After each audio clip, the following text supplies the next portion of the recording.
Bonjour à tous, c'est Alexis de la société propriétaire. Donc on se retrouve aujourd'hui pour la seconde vidéo. Donc celle-ci va concerner la réalisation d'un investissement locatif. Donc tout d'abord, il faut se poser une question. Donc à quoi faut-il faire attention si l'on veut réaliser un investissement? Donc la première chose à faire attention, c'est la localisation. Donc il faut connaître le secteur où l'on investit. N'investissez pas trop loin de chez vous, parce qu'en cas de problème, il faudra que vous vous déplaciez. De plus, il faut connaître le secteur. Il faut qu'il y ait une forte demande. Donc par exemple, si vous voulez faire de l'investissement pour les étudiants, alors achetez à proximité des facultés. Cela en va de soi. La deuxième question, donc c'est une petite ou une grande copropriété. Alors, il y a des avantages et des inconvénients dans les deux. Donc l'avantage de la petite copropriété, c'est que vous avez des charges faibles.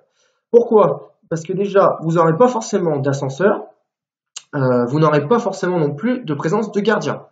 L'inconvénient par contre, c'est qu'en cas de travaux lourds, donc ravalement de façade, toiture, le montant des travaux sera réparti sur un plus petit nombre de copropriétaires. Donc pour la grande copropriété, c'est exactement le contraire. L'avantage, c'est qu'en cas de travaux lourds, donc le montant des travaux sera réparti sur un plus grand nombre de copropriétaires et donc sera moins onéreux pour vous. L'inconvénient, c'est qu'il y aura des charges plus élevées. Donc la présence certainement d'un gardien, d'un ascenseur. Donc s'il y a du chauffage collectif, il y a l'entretien des chaudières à prévoir, etc. Donc ceci coûte cher. Voilà. Le point suivant est le mode de chauffage, plutôt collectif ou plutôt individuel. Donc moi, je vous conseille de privilégier le chauffage individuel. Pourquoi? Parce que ce chauffage représente une part lourde du budget de votre locataire.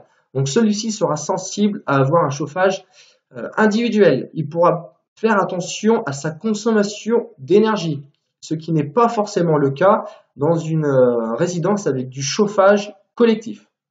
La deuxième raison est que si vous avez une chaudière individuelle au gaz et que vous souhaitez passer en chauffage individuel électrique, alors vous pourrez le faire sans demander l'avis à qui que ce soit. Donc ce qui n'est pas possible avec un chauffage collectif. Donc le point suivant, est de faire un calcul de rentabilité.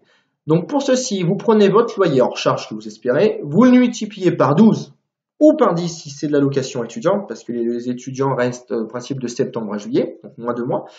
Vous multipliez ceci par 100, vous divisez tout ça par le prix d'achat, plus les frais de notaire, plus les travaux s'il y en a besoin, et vous aurez votre rentabilité en pourcentage.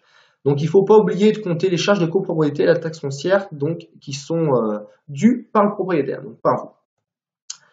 Le point suivant est de faire un emprunt. Même si vous disposez, même si vous disposez du montant de l'investissement, il faut contracter un emprunt in fine, donc son fonctionnement.